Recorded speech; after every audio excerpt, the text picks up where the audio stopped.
La Russie agonise. Depuis plus d'une décennie, le pays est plongé dans ce qu'on appellera le temps des troubles, une période cauchemardesque où tout s'effondre en même temps. Le dernier descendant de la dynastie des Riourikides est mort en 1598 sans héritier et depuis, c'est l'anarchie totale. Boris Godunov avait pris le pouvoir en 1598 mais son règne a viré au désastre. Entre 1601 et 1603, une famine terrible frappe le pays. 100 000 Russes meurent de faim. Les cadavres s'empilent dans les rues de Moscou. Les gens deviennent fous, se mangent entre eux. Des bandes de brigands affamés pillent les campagnes, massacrant tout sur leur passage. Le gouvernement ne contrôle plus rien. Et là, comme si ce n'était pas assez, un mystérieux personnage débarque en 1603. Il prétend être Dimitri, le fils d'Ivan le Terrible, qu'on croyait mort en 1591. Tout le monde sait que c'est un imposteur, probablement un moine nommé Grigori Otrépiev, mais peu importe. Les Polonais le soutiennent, les boyards mécontents aussi, et même une partie du peuple russe qui cherche désespérément un sauveur. En 1605, Boris Godunov meurt subitement. Ses propres troupes tuent sa femme et son fils, puis se rallient au faux Dimitri qui monte sur le trône. Mais son règne ne dure qu'1 an. En mai 1606, il est massacré lors d'une émeute et c'est Vassili Chouïski, un boyard, qui prend sa place. Chouïski pense pouvoir stabiliser le pays, mais il se trompe lourdement. Un deuxième faux Dimitri apparaît, soutenu lui aussi par les Polonais. Des révoltes éclatent partout. Ivan Bolotnikov, un ancien serf devenu chef de guerre, soulève les paysans et menace Moscou.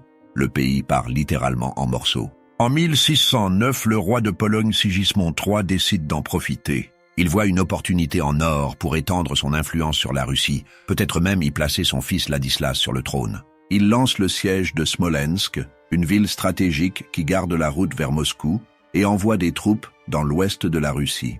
La Russie essaye de réagir. Chouïski conclut une alliance avec la Suède, ce qui est une grave erreur stratégique. Sigismond III considère cela comme une provocation directe. Et maintenant, c'est officiel. La Pologne et la Russie sont en guerre. Au milieu de ce chaos, un homme se détache. Stanisław Żółkiewski, né en 1547 dans une famille noble polonaise, ce type n'a rien d'un aristocrate typique de son époque. Il n'a pas étudié dans les grandes universités européennes, n'a pas fait le tour des cours royales. Au contraire, il s'est formé seul, dévorant des livres d'histoire et de stratégie militaire dans son coin.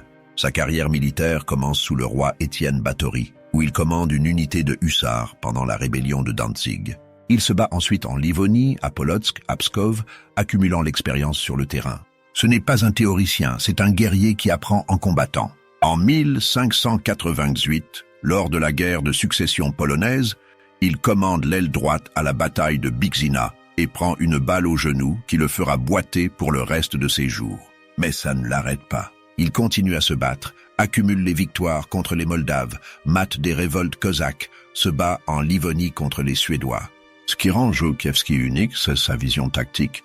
Il comprend mieux que quiconque comment utiliser les hussards polonais, cette cavalerie lourde qui terrorise tous les ennemis de la Pologne. Il sait que ces cavaliers sont la clé de toutes ses victoires futures et il passe des années à perfectionner leur utilisation au combat. En 1610, il est nommé hetman, le commandant en chef de l'armée polonaise.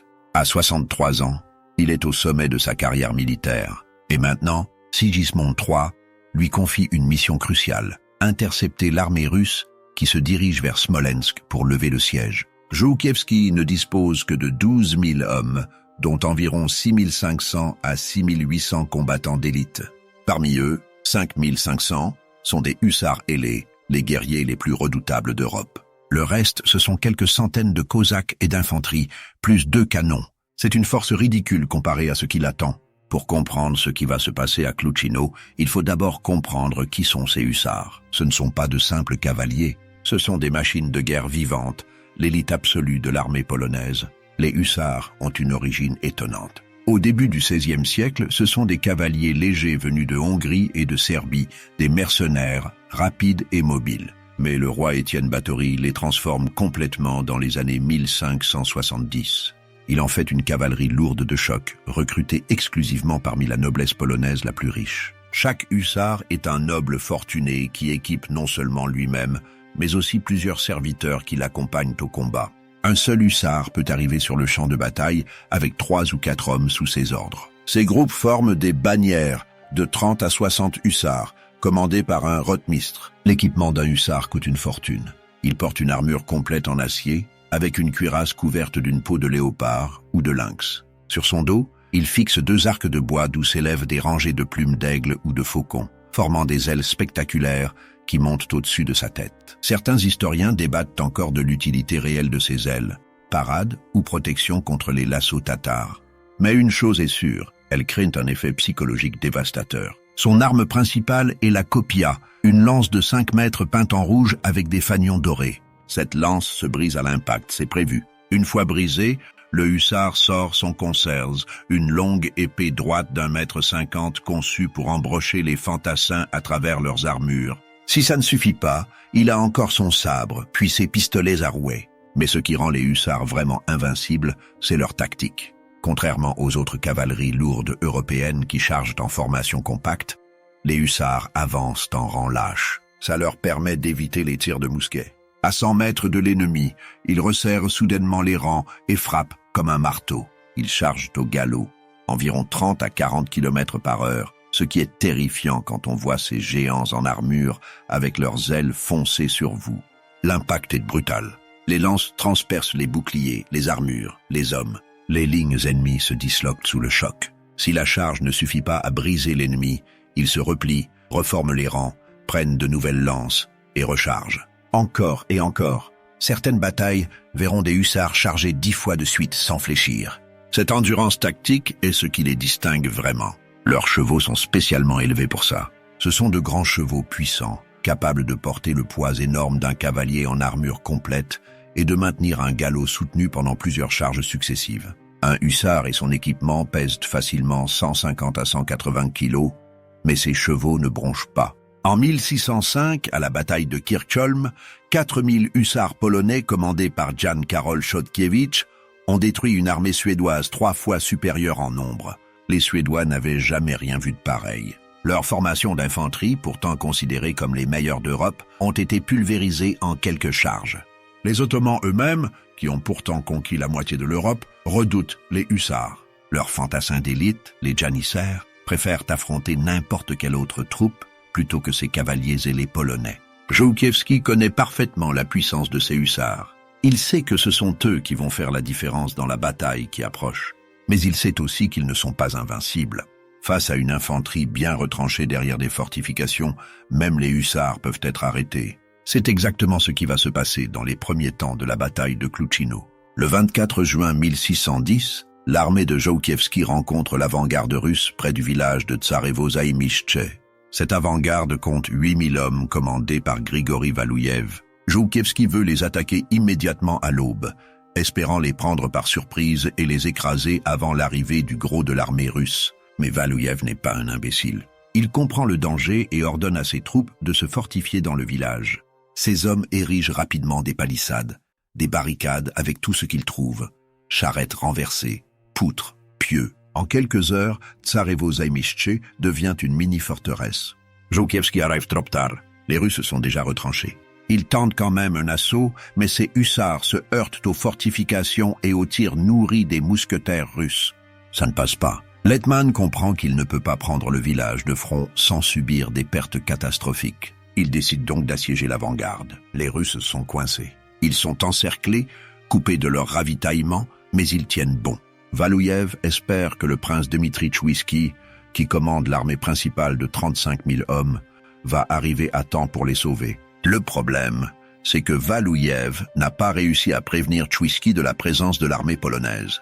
Les communications sont rompues. De son côté, Chouïski n'est qu'à quelques jours de marche avec son armée massive. Il ignore totalement que son avant-garde est piégée et que les Polonais l'attendent. Il avance tranquillement vers Smolensk, convaincu que rien ne peut arrêter une force de 35 000 hommes. Żółkiewski se retrouve dans une situation périlleuse. Il a 700 hommes qui bloquent l'avant-garde russe à Tsarevo-Zaïmichtche, mais l'armée principale de Chouïski approche. S'il reste là, il va se faire prendre en tenaille entre les deux forces russes et être complètement anéanti. Leitman prend alors une décision audacieuse, presque folle. Il laisse 700 hommes maintenir le siège de Tsarevo-Zaïmichtche et part avec le reste de son armée. Seulement 6500 à 6800 combattants à la rencontre de l'armée principale russe. Cette stratégie est un pari gigantesque. En divisant ses forces déjà inférieures, Joukievski se met en position de faiblesse maximale, mais il mise sur la mobilité de ses hussards et sur l'effet de surprise. Si les Russes ne savent pas qu'il arrive, s'ils ne sont pas préparés à l'affrontement, alors il a peut-être une chance.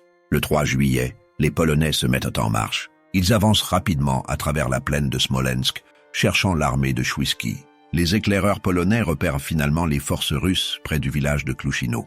Les deux armées vont se rencontrer le lendemain, 4 juillet 1610. L'armée russe que Joukievski s'apprête à affronter est colossale. Les sources varient sur les chiffres exacts, mais on parle d'environ 30 000 soldats russes, plus 5 000 à 8 000 mercenaires occidentaux. Les Russes ont recruté des Flamands, des Français, des Allemands, des Espagnols, des Anglais et des Écossais. Ces mercenaires sont commandés par Jacob de la Gardie et Evert Horn, deux officiers suédois expérimentés. L'armée est divisée en 3 corps. Le flanc droit, au nord-ouest, est tenu par les mercenaires européens. Ce sont des professionnels aguerris, équipés de mousquets et de piques, organisés en tercio à l'espagnol ou en formation suédoise moderne. Ils savent se battre. Au centre et sur le flanc gauche se trouvent les troupes russes proprement dites. L'infanterie russe comprend des piquiers, des mousquetaires et des arquebusiers. Ils ne sont peut-être pas aussi bien entraînés que les mercenaires, mais ils sont nombreux et combattent pour leur terre. La cavalerie russe, composée en grande partie de reîtres, se tient en réserve à l'arrière et sur le flanc gauche. Le commandement russe est assuré par 3 princes, Dimitri Chouïski, frère du tsar Vassili, Andrei Galitzine et Danilo Mezetskoï. Ils ont 11 canons contre seulement 2 pour les Polonais. Sur le papier, c'est une force écrasante. Les Russes prennent position près du village de Klouchino. Contrairement à l'avant-garde de Valouïev qui a eu le temps de se fortifier, ils n'ont qu'une nuit pour s'organiser. Ils érigent quand même des barricades de fortune avec des palissades agricoles, des charrettes, tout ce qu'ils peuvent trouver. Ces fortifications ne sont pas très solides, mais elles créent des obstacles qui vont ralentir les charges de cavalerie. L'infanterie russe se masse derrière ces barricades. Les mousquetaires et arquebusiers se préparent à tirer sur tout ce qui approche. Les piquiers forment des carrés défensifs hérissés de lances pointues. L'artillerie est positionnée au centre, mais elle ne jouera pratiquement aucun rôle dans la bataille à venir. Face à eux, l'armée polono-lituanienne de Joukievski semble dérisoire. Entre 6500 et 6800 hommes selon les sources. Environ 5500 sont des hussards ailés, l'élite de l'élite. Le reste comprend 400 cosaques qui formeront l'infanterie sur le flanc gauche, plus 200 fantassins supplémentaires avec les 2 canons qui n'arriveront qu'en retard sur le champ de bataille. Le ratio est à peu près de 1 contre 5. Pour chaque Polonais, il y a 5 Russes ou mercenaires. Tout observateur militaire de l'époque aurait parié sur une victoire russe écrasante.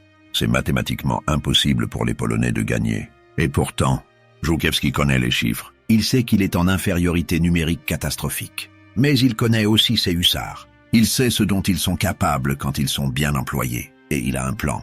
La nuit du 3 au 4 juillet 1610, les deux armées campent à quelques kilomètres l'une de l'autre. Chez les Russes, l'atmosphère est plutôt confiante. Ils sont 5 fois plus nombreux, ils ont des mercenaires expérimentés, de l'artillerie. La victoire semble assurée. Chez les Polonais, c'est différent.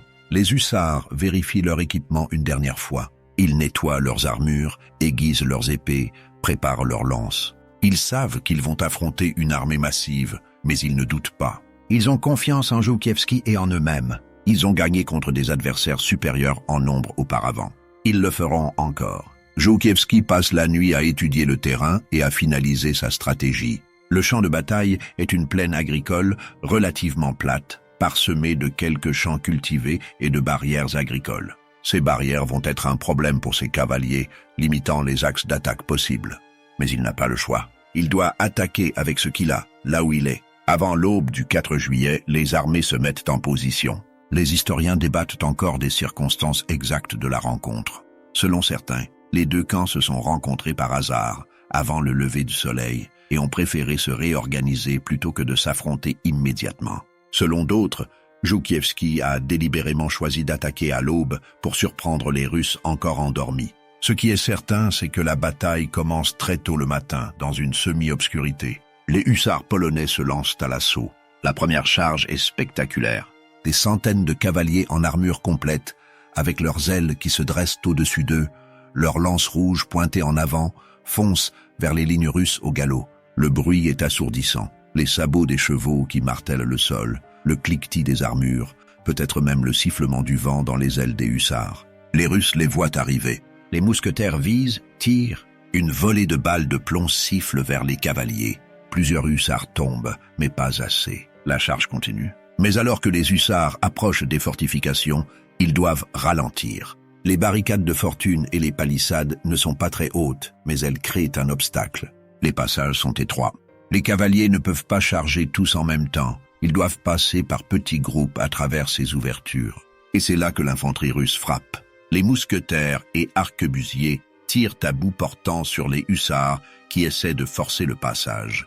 Les piquiers russes présentent un mur de lance. Plusieurs hussards sont abattus, d'autres ont leurs chevaux tués sous eux. La première charge échoue. Les Polonais se replient, reforment leur rang. Żółkiewski ordonne une deuxième charge. Même résultat. Les hussards se brisent sur les défenses russes. Samuel Maskiewicz, un noble polonais qui participe à la bataille, témoignera plus tard que les hussards ont chargé 8 à 10 fois contre les fortifications russes sans parvenir à les briser. 8 à 10 fois, c'est presque incroyable. N'importe quelle autre cavalerie aurait abandonné après 2 ou 3 tentatives infructueuses. Mais les hussards continuent, encore et encore. Chez les Russes, le moral commence à grimper. Ils repoussent charge après charge. Les Polonais semblent s'épuiser contre leur défense. Peut-être que cette journée va tourner en leur faveur après tout. Mais Żółkiewski ne charge pas au hasard. Chaque attaque a un but. Il teste les défenses russes, cherche les points faibles, use l'ennemi. Et surtout, il crée une pression psychologique constante. Les Russes n'ont pas un instant de répit. Ils repoussent une charge. Ils se croient sauvés, et la suivante arrive déjà. Après plusieurs heures de charges répétées, Dimitri Chouïski décide de prendre l'initiative. Il ordonne à ses rythres, sa cavalerie lourde, de contre-attaquer. C'est une décision logique. Les hussards polonais semblent épuisés. C'est le moment de frapper. Les reîtres russes sortent de leur position et tentent une manœuvre de caracole. C'est une tactique typique de l'époque. Les cavaliers avancent, tirent leurs pistolets à rouet sur l'ennemi, puis font demi-tour pour recharger pendant que la ligne suivante avance à son tour. En théorie, ça devrait fonctionner. En pratique, c'est un désastre. Les reîtres se retrouvent rapidement engagés dans un combat rapproché avec les hussards polonais, et dans ce type d'affrontement, il n'y a pas de comparaison possible. Les hussards sont des cavaliers lourds, entraînés au combat au corps à corps depuis l'enfance. Les reîtres sont plutôt des cavaliers de feu, moins bien armurés, moins expérimentés dans la mêlée. Le choc est brutal. Les lances polonaises transpercent les armures plus légères des reîtres. Les concerts achèvent ceux qui résistent. En quelques minutes, la contre-attaque russe est brisée. Les reîtres survivants fuient en désordre vers leur propre ligne. Et c'est là que tout bascule. Dans la confusion créée par la déroute des reîtres, le flanc gauche russe commence à céder. Les soldats russes qui tiennent cette position voient leurs cavaliers fuir, voient les hussards polonais qui continuent d'avancer, et ils paniquent. Certains commencent à reculer puis à courir. La panique se propage. Żółkiewski voit immédiatement l'opportunité. Il lance toutes ses forces disponibles sur ce flanc qui s'effondre. Les hussards enfoncent la brèche, pénètrent profondément dans les lignes russes. L'effet de surprise et la violence de l'assaut créent une débandade générale. Les rangs russes se disloquent. Les soldats fuient vers les barricades de leur propre camp, créant un embouteillage chaotique. Les unités se mélangent, les ordres ne passent plus. C'est la confusion totale. Le centre de l'armée russe est annihilé en quelques dizaines de minutes. Les Polonais massacrent tout ce qui se trouve sur leur passage. Les soldats russes qui tentent de résister sont écrasés par les charges successives de hussards. Ceux qui fuient sont pourchassés et taillés en pièces. Seul le flanc droit, tenu par les mercenaires occidentaux, résiste encore. Ces professionnels maintiennent leur formation, continuent à tirer méthodiquement sur les attaquants. Ils sont bien entraînés, bien équipés et ne cèdent pas à la panique qui s'est emparée du reste de l'armée. Pendant plusieurs heures, les mercenaires se battent avec acharnement. Leur tertio espagnol et leur formation suédoise tiennent bon malgré les charges répétées des hussards. Mais ils sont isolés. Le centre russe est détruit, le flanc gauche a fui, et maintenant ils sont seuls face à toute l'armée polonaise. Les mercenaires réalisent qu'ils vont mourir s'ils continuent. Ils n'ont aucune raison de se sacrifier pour une cause russe qui est déjà perdue. Ce sont des soldats de métier, pas des fanatiques. Alors ils commencent à négocier. Żółkiewski est un homme pragmatique. Il sait que ses troupes sont épuisées après des heures de combat acharnés. Prendre d'assaut les positions des mercenaires va lui coûter cher en pertes, peut-être même en hussards. Alors il accepte de parler. Les négociations sont brèves. Letman offre aux mercenaires la possibilité de se rendre avec les honneurs de la guerre, de conserver leurs armes et leurs biens personnels, et même de passer au service de la Pologne s'ils le souhaitent. Beaucoup acceptent. Ils déposent les armes et changent de camp. Cette défection massive des mercenaires brise le dernier espoir russe. Les unités russes qui tenaient encore se rendent compte qu'elles sont seules, que tout est perdu. L'armée se désintègre complètement. Les soldats jettent leurs armes et fuient dans toutes les directions. Dmitri Chouïski essaie de rallier ses troupes, d'organiser une retraite ordonnée, mais c'est impossible. La déroute est totale. Il ne peut que fuir avec les débris de son armée, abandonnant tout sur place, artillerie, ravitaillement, trésors de guerre, étendards. Les sources historiques divergent sur ce qui se passe après la bataille principale. Selon l'historien Leszek Podorodecki, les troupes polonaises sont si épuisées qu'elles se concentrent surtout sur le pillage du camp russe, plutôt que de poursuivre l'ennemi en fuite. Selon Mirosław Nagielski, au contraire, les Polonais poursuivent l'armée russe et font encore des milliers de victimes pendant la retraite. La vérité se situe probablement entre les deux. Une partie de l'armée polonaise poursuit effectivement les fuyards pendant quelques kilomètres, abattant tous ceux qu'elle rattrape. Mais la majorité des troupes est effectivement trop épuisée pour continuer longtemps. Après des heures de combats intenses, les hommes et les chevaux sont au bout du rouleau. Et puis il y a le camp russe à piller. Les Polonais découvrent un véritable trésor. L'armée de Chouïski transportait tout ce dont elle avait besoin pour une longue campagne. Or, argent, fourrures précieuses, vivres en quantité. Les soldats polonais se jettent sur ce butin avec avidité. Le matériel militaire russe tombe également entre leurs mains. Les 11 canons que les Russes n'ont même pas eu le temps d'utiliser sont capturés. Les Polonais récupèrent des centaines de mousquets, d'armures, d'épées. Ils s'emparent aussi des étendards et bannières russes, trophées de guerre précieux, qui seront envoyés à Varsovie pour célébrer la victoire. Les pertes russes sont catastrophiques. Les sources contemporaines parlent de 5000 morts, mais ce chiffre est probablement une estimation basse. Entre les tués pendant la bataille, ceux qui sont morts pendant la fuite et ceux qui sont morts de leurs blessures dans les jours suivants, le nombre réel est certainement bien plus élevé. Certains historiens estiment qu'entre 8000 et 10 000 Russes ont péri. Du côté polonais, les pertes sont étonnamment légères. Żółkiewski a perdu 220 hommes selon les sources officielles, dont une centaine de hussards. C'est presque miraculeux quand on pense à l'intensité du combat et aux multiples charges qu'ont dû effectuer les cavaliers. Mais les hussards sont protégés par leurs armures complètes et leur tactique de charge repli-recharge limite leur exposition au feu ennemi.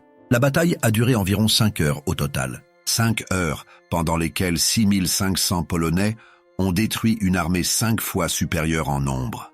C'est un exploit militaire presque sans précédent dans l'histoire européenne. La nouvelle de la bataille de Klouchino se répand comme une traînée de poudre. À Tsarevo-Zaïmitche, Grigori Valouyev et son avant-garde de 8000 hommes apprennent que l'armée principale a été anéantie. Ils sont toujours assiégés par les 700 Polonais que Żółkiewski a laissés sur place, et maintenant ils savent qu'aucun secours ne viendra.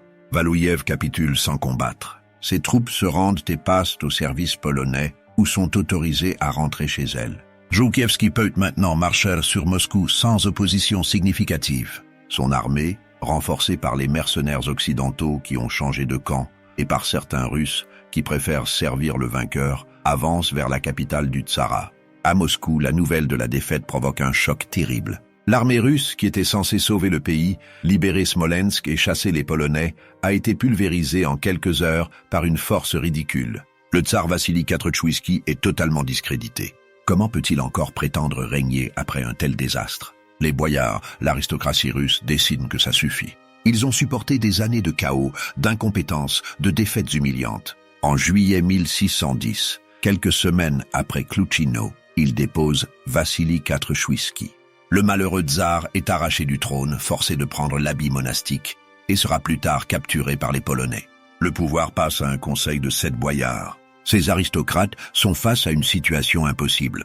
L'armée russe n'existe plus. Les Polonais approchent de Moscou. Le pays est exsangue après plus d'une décennie de guerre civile et de famine.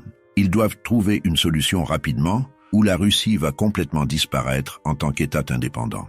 Alors, ils prennent une décision extraordinaire. Ils offrent le trône de Russie au prince Ladislas Vasa, fils du roi polonais Sigismond III. C'est une capitulation totale. Pour la première fois de son histoire, la Russie accepte d'avoir un souverain étranger.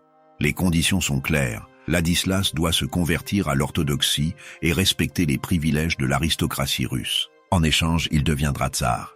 Mais Sigismond III refuse. Il ne veut pas que son fils se convertisse. Il a ses propres plans. Il veut conquérir la Russie complètement, l'annexer à la Pologne, pas créer une union personnelle. Cette erreur stratégique va coûter cher à la Pologne. En août 1610, Żółkiewski entre dans Moscou sans rencontrer de résistance. Ses troupes occupent le Kremlin. Le prince polonais Ladislas est proclamé tsar, mais il ne viendra jamais à Moscou et il ne montera jamais réellement sur le trône. Il prétendra au titre de tsar jusqu'en 1634, mais ce sera purement nominal. L'occupation polonaise de Moscou va durer 1 an. Les Russes vont d'abord accepter la situation, épuisés par les années de guerre. Mais progressivement, un sentiment national va émerger. Les Russes réalisent qu'ils sont en train de perdre leur identité, leur indépendance. Des milices populaires vont se former, dirigées par des patriotes comme Kouzma Minine et le prince Dimitri Pojarski. En octobre 1612, ces milices russes assiègent la garnison polonaise de Moscou. Les Polonais, affamés et coupés de tout ravitaillement, finissent par capituler. Żółkiewski n'est plus là.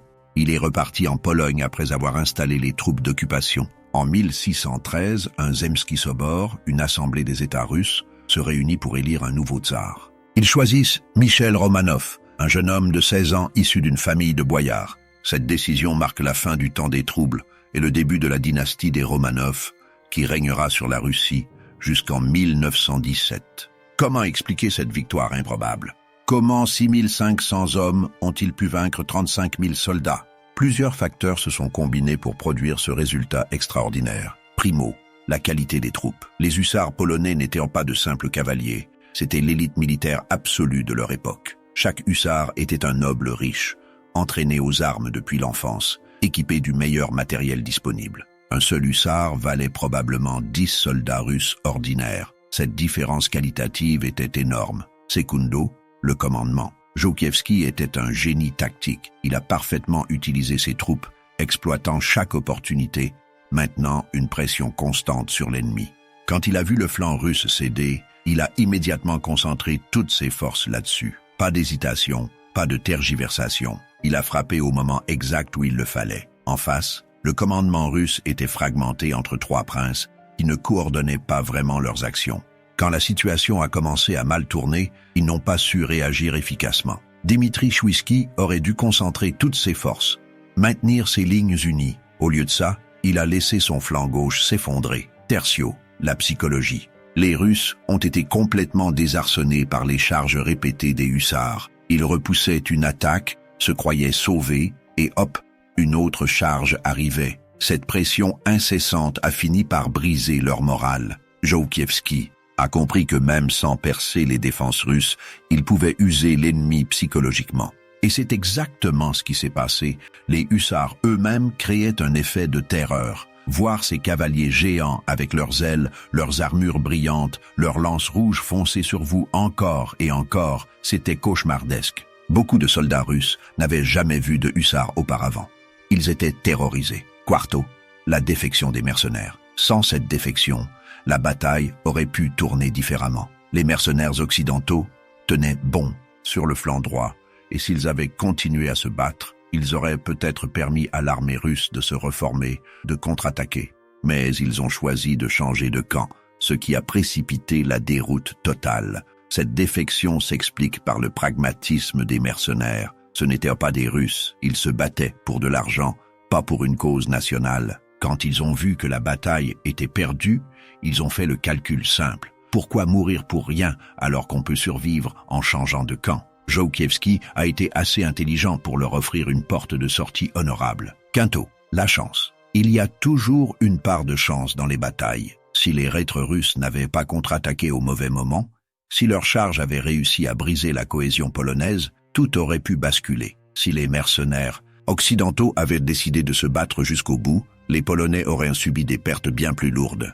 Mais la chance a souri à Żółkiewski ce jour-là. Enfin, le contexte russe. Il ne faut pas oublier que l'armée russe était le produit d'un pays en plein chaos. 10 ans de guerre civile, de famine, de révolte avaient épuisé la Russie. Les soldats russes n'étaient pas motivés. Ils se battaient pour un tsar qu'ils ne respectaient pas, pour un système qui s'effondrait. Beaucoup devaient se demander pourquoi ils risquaient leur vie dans cette bataille.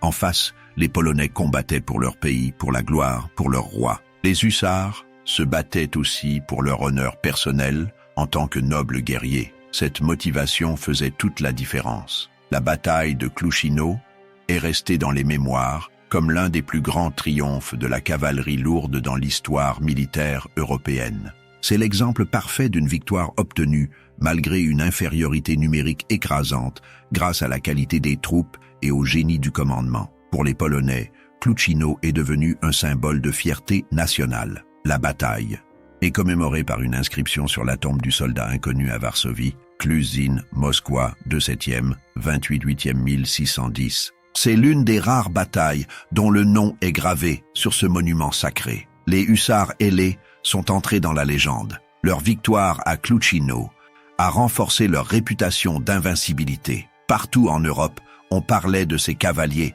polonais extraordinaires qui pouvaient vaincre n'importe quel ennemi, quel que soit son nombre. Cette réputation allait durer encore des décennies. En 1673, lors de la bataille de Khotyn contre les Ottomans, les hussards remportent une autre victoire décisive. 10 ans plus tard, en 1683, ils atteignent leur apogée lors du siège de Vienne. Le roi Jean III Sobieski mène 18 000 cavaliers polonais, dont de nombreux hussards, dans ce qui reste la plus grande charge de cavalerie de l'histoire. Les Ottomans, qui assiègent Vienne, sont complètement écrasés. L'Europe est sauvée de la menace turque. Mais après Vienne, le déclin commence. Les armées européennes évoluent. Les armes à feu deviennent plus précises, plus puissantes. L'infanterie équipée de mousquets efficaces peut maintenant abattre des cavaliers lourds avant même qu'ils n'arrivent au contact. La baïonnette remplace la pique, permettant aux fantassins de se défendre en corps à corps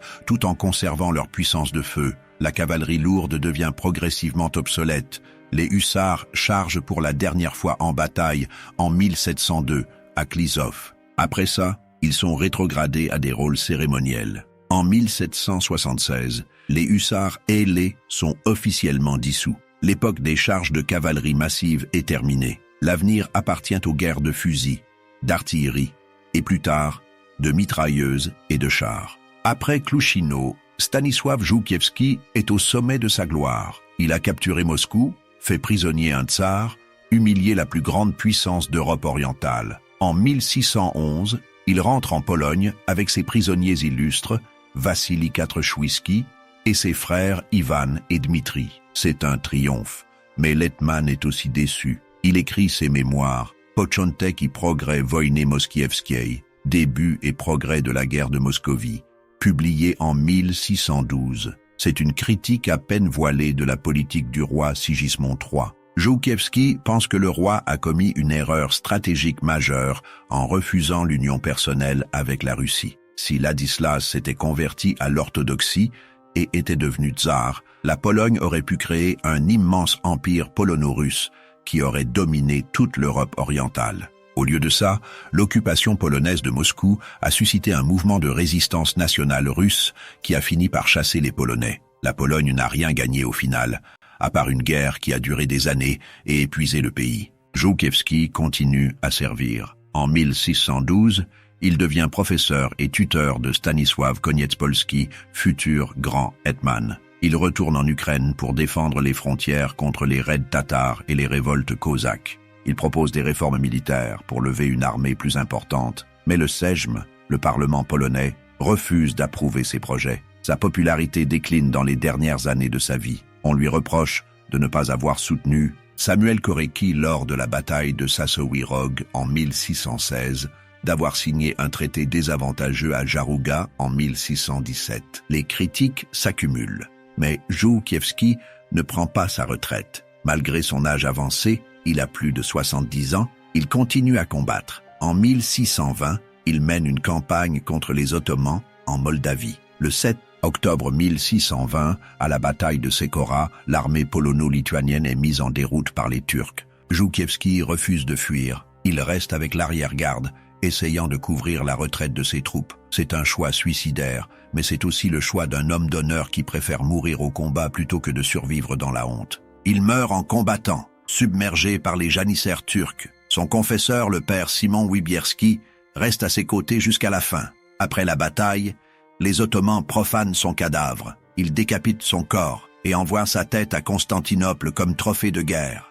C'est une fin horrible pour l'un des plus grands généraux de l'histoire polonaise. Mais sa famille parvient à racheter son corps aux Turcs. Son fils Jan, capturé pendant la bataille puis libéré contre rançon, ramène les restes de son père en Pologne. Żółkiewski est enterré dans l'église Saint-Laurent de Żółkiew, la ville qu'il a fondée et où il a fait construire un magnifique château. Sa mort héroïque garantit sa place au panthéon des commandants militaires polonais. Des monuments sont érigés en son honneur. Des écrivains célèbrent sa vie et son sacrifice. Jusqu'à aujourd'hui, Żółkiewski est considéré comme l'un des plus grands héros de la Pologne. Pour la Russie, Klouchino a été un choc traumatisant. Le pays a touché le fond. L'armée, anéantie, la capitale occupée, le tsar déposé, un prince étranger sur le trône.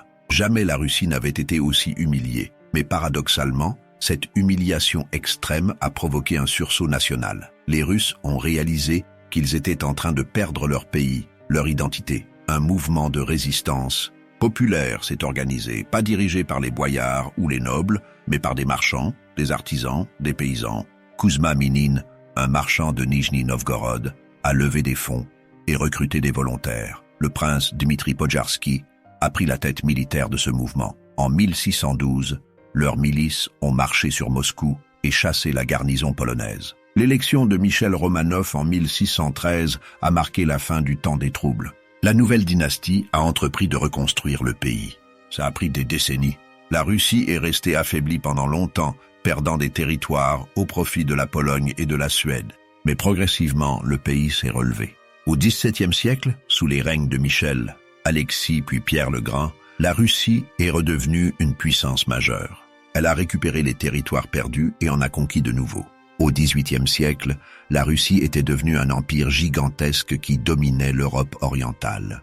Klouchino est resté dans la mémoire collective russe comme un moment de honte nationale, mais aussi comme le point le plus bas à partir duquel le pays est remonté. C'est devenu un symbole de la résilience russe, de la capacité du pays à survivre aux pires catastrophes et à en sortir plus fort. Klouchino nous enseigne plusieurs leçons importantes sur la guerre et la stratégie militaire.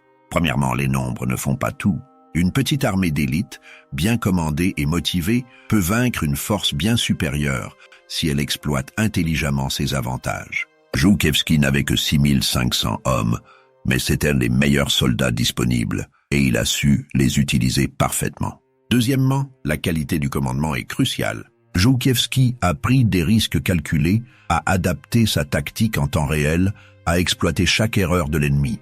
De l'autre côté, les princes russes se sont montrés hésitants, désorganisés. Cette différence de leadership a été déterminante. Troisièmement, la psychologie joue un rôle majeur dans les batailles. Żółkiewski a compris qu'il pouvait briser le moral russe par une pression constante, même sans percer leur défense. Les charges répétées ont fini par terroriser l'ennemi et le pousser à l'erreur. Quatrièmement, la technologie militaire évolue, mais les principes fondamentaux restent. Les hussards étaient la technologie militaire de pointe de leur époque, mais leur efficacité reposait sur des principes immuables. Mobilité, puissance de frappe, coordination, entraînement. Ces principes restent valables aujourd'hui, même si les outils ont changé. Enfin, la guerre a des conséquences qui dépassent largement le champ de bataille. Klouchino a changé le cours de l'histoire de la Russie et de la Pologne. Elle a contribué à la fin du temps des troubles, à l'émergence de la dynastie des Romanov, au déclin relatif de la puissance polonaise face à ses voisins. Une seule journée de combat a eu des répercussions pendant des siècles.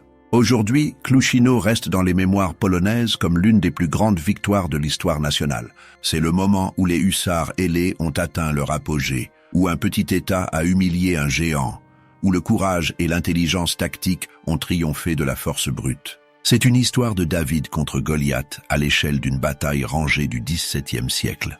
Pour les amateurs d'histoire militaire, Klouchino est un cas d'école. C'est l'exemple parfait d'une victoire improbable obtenue par l'excellence tactique et la supériorité qualitative des troupes. C'est aussi un rappel que dans la guerre, rien n'est jamais joué d'avance et qu'un commandant brillant avec des soldats d'élite peut accomplir l'impossible. Le 4 juillet 1610, dans une plaine de Smolensk, 6500 Polonais ont prouvé qu'ils valaient mieux que 35 000 Russes. Les hussards ailés ont écrit l'une des pages les plus glorieuses de l'histoire militaire européenne, et le nom de Klouchino est entré dans la légende.